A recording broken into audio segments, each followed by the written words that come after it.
Hello guys, Alan here and welcome back to the channel.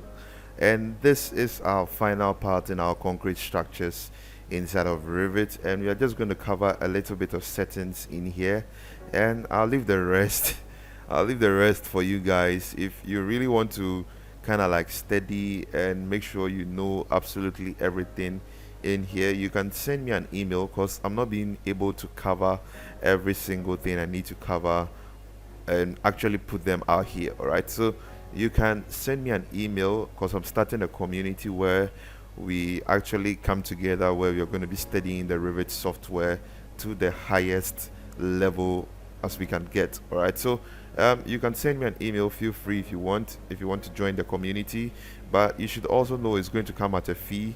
And yes, so that is it. So I'm going to cover a little bit of stuff in this final part in here. And before I get started, if you're watching this video and you haven't liked or subscribed to my channel, please do make sure you like and subscribe to my channel. It's going to help me out a lot, and it's probably not going to cost you anything. Just make sure you subscribe. Yes, take a minute to subscribe to this channel. All right, and make sure you watch every single video in here.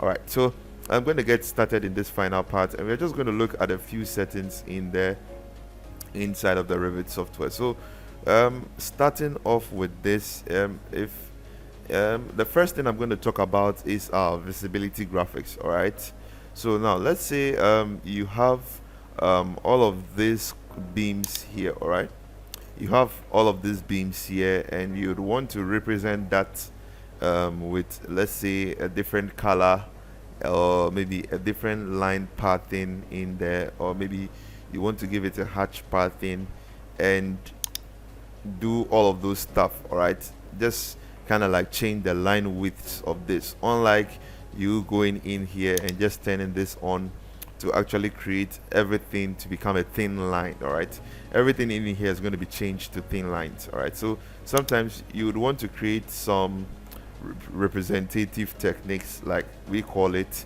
You would want to make some things a little bit thinner, the line width much thinner, and some you want to make it much thicker in there. All right, and maybe you would want to add colors to all of this as well. I've taught that in the previous parts inside of the concrete structures in Revit as well. All right, so this is just an add up to it, a display graphics you can call it. And what most people would do is, some people would just right click on that, head straight into override graphics in view, get into by element, and then you can change all of that. All right, and what some people would also do is they'll just head straight into visibility graphics override, click on edit, and you're going to be greeted with this pop-up menu in here, where you'd now be able to actually change all of those stuffs I just spoke about in there. All right, but one thing you should also know in Revit is that when it comes to the visibility graphics overrides in the inside of Revit, it is view specific. All right, so if I should make any changes using the visibility graphics override in this section 1 view, all right, in this section 1 view, it's only going to work for the section 1 view. If I should go into any of the views I have in here, if I should go into any of the east elevation views, or get into the north view, or get into even this detail 1 view, it's not going to work in there. All right, it's not going to work.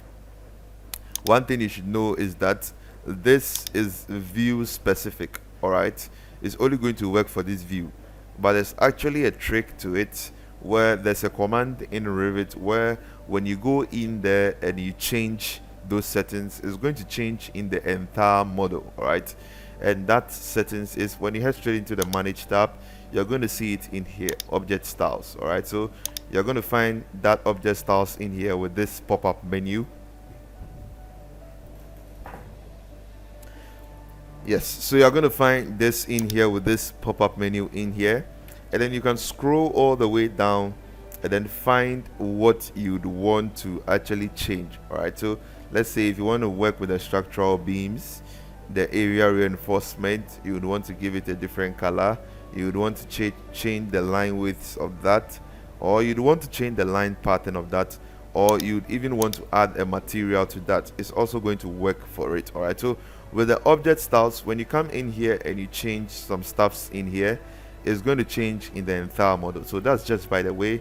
in there, so you guys can have that at the back of your heads in there. All right, so we are going to move on to rebar tags, how you can actually create tags to actually tag all of these rebars in there. All right, and one way you can do that is you need to make sure you load in some tags. All right, so just make sure you go into the insert tab, get into load family, and I'm already here. So let me go a few folders back and show you guys how I got here. All right, so you have to make sure you are in your English metric template in there, and just make sure you go into annotations, get into structural, and then you're going to find that rebar tag in there. So you can click on that, and then you can load that tag in there. All right, and after loading that tag in there, you can go straight into the annotate tab, and then you use this right there, the tag by category. All right, tag by category actually works much better, and you can also go in for tag or, and make sure you select the exact things you want to tag. All right, so structure rebar tags, wall tags in there, you can actually choose all of those items in there, but I prefer to use the tag by category because the tag by category works pretty much better. So someone can actually use this to just make a one whole selection and then just tag everything in there. All right, so if I should click on this tag in there, just make sure you save your project. All right, so if I should click on this tag in there, you notice I have this in here. All right, I have all of these tags in there. All right, so I have structure rebar 1 in there, and I have structure 1 rebar 2 also in there. I'm going to place this somewhere around here. All right, I'm going to place this here, and then I'm going to move this to somewhere around here. Let me move this somewhere around here. All right, so I'm going to show you guys what really happened in here. All right, so you can click on that in there, and let me try and place in one more tag again.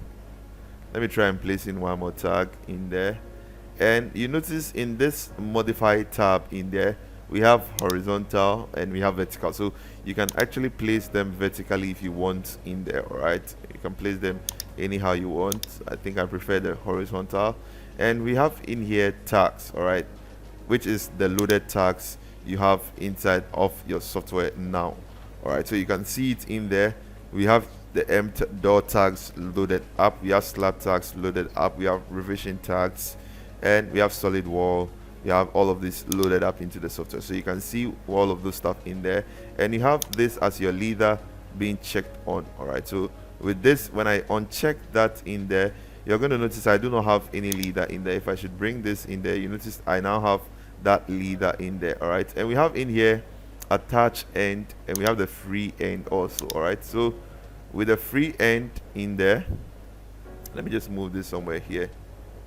So with the free end in there, you notice I now have that luxury of actually moving this and then just click on where I want it to go. All right, so this is how the free end actually works in there. All right, so you can change that at any point in time if you want.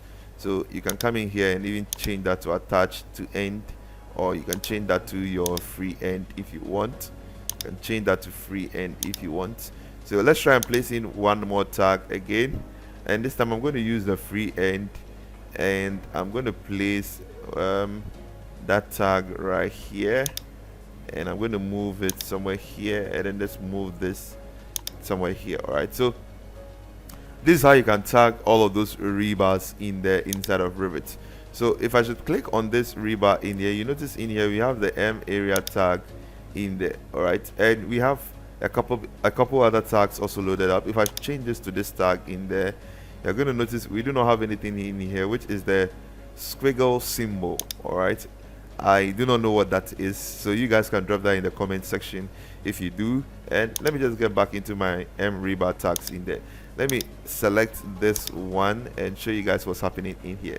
So with this structure rebar in there, you should be able to read that. So I'm going to show you guys what it means. So it says structure rebar 1. All right, so it means that the type of that rebar is 1 and the number is 1. All right, so that's the number 1 rebar in there. Let me get back into annotate tag, or let me select this one and let's bring this somewhere here and bring this also here. All right, this rebar right here. So this rebar is number 3 in there. So if I should get in here and get into the properties panel in there, you're going to notice in here we have M rebar tag, and we have type and number in there. All right, so this is going to serve as the type of the rebar in there is 1, and we have the number which is represented as 3. So if I should click on that and bring the drop down menu in there, you notice we have several options. All right, we can use the type, spacing, and number. So it's going to give us the type of rebar, the spacing interval between the rebars, and it's also also going to give us the number of rebar. All right, let me click on that so you see. So you notice in here it says structural rebar 1 at 150 millimeters interval, and is the 3 number. All right, so you guys can go into edit type, duplicate that, and you can change all of those stuff if you want to. All right, I do not want you to guys to change it in here, because in here is for the other types of rebars in there. If you should pay attention very well, you will notice it's also going to serve as function. So every type and their function is being checked on in here. All right, so you can add a leader arrow in there to that, which is set to none. So you can make sure you put in some leader arrows in there. I'm going to use the I usually like to use the dot one. What is the field dot? All right, this dot one. I usually like to use those ones in there. All right, now the dot tends to be ridiculously huge in there. It looks very huge, which is ridiculous. All right, you can go into the manage tab and then change that and reduce that in there, but I usually like to use the dotted ones in there. So this is how you can create all of those tags inside of Revit. All right, and one more thing in there is we have this multi rebar annotation in there. All right, so if you should click on that drop down menu in there, you notice we have the multi-linear and then we have the multi rebar in there. All right, so this is going to create a linear dimension of all of those rebars you have in there. So let me just click on this, and I'm going to click on this rebar in there, and I'm going to move this to the center. All right, in there. If I should click on that, get to this drop down menu in there, you notice we have this in there. All right, we have those dimensions in there, 202, 1, 2 in there, and we can come in here and make some changes to that family as well. So the dimension style, you can actually change the dimension style if you want in there. And yeah, so this is how you can use that multi-linear dimension to pretty much dimension every single thing you have in there. And let me just try the linear one. Click on this and bring this somewhere here.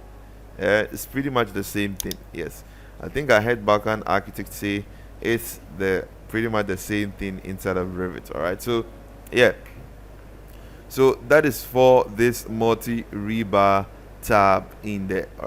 All right, so we are going to be looking at one more final settings in there which you can use in your structural designs in Revit in there. And I think I saw a comment in the comment section where someone asked if Revit could calculate all of those structural loads and beams in there.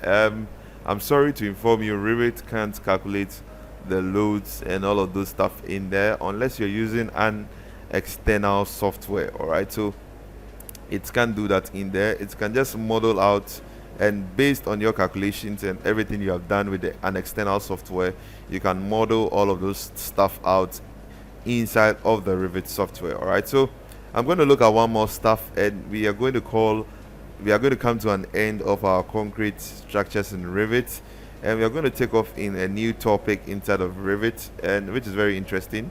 I don't want to say that in here.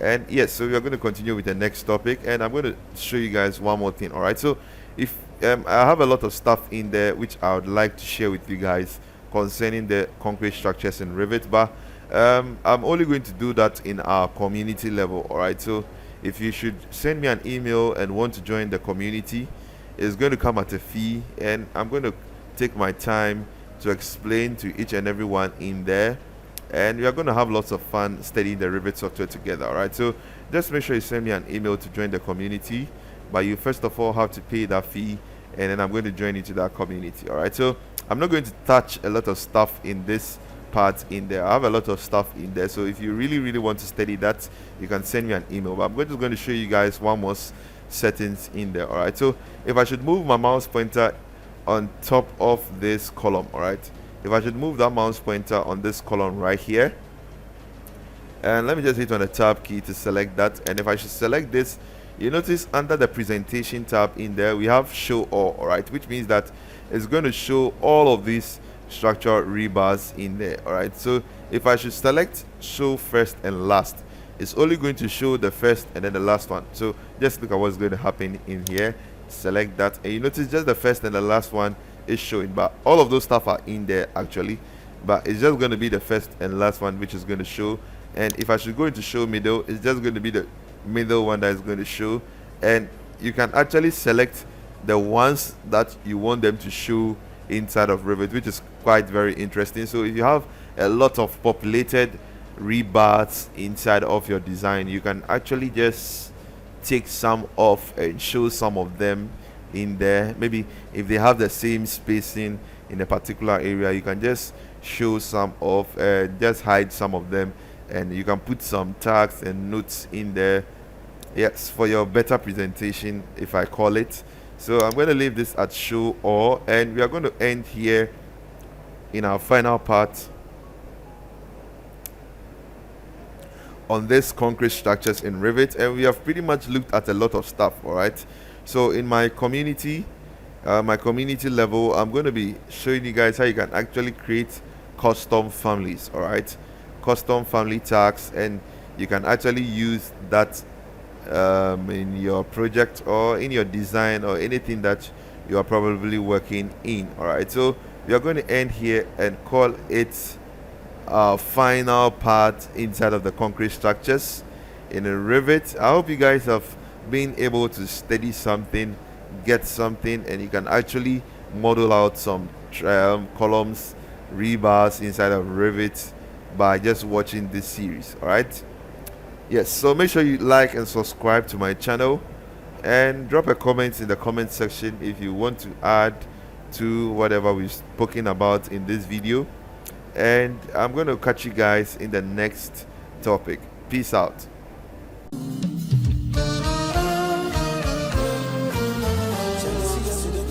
I'm still working real hard on a Saturday. A future I don't see from a mile away.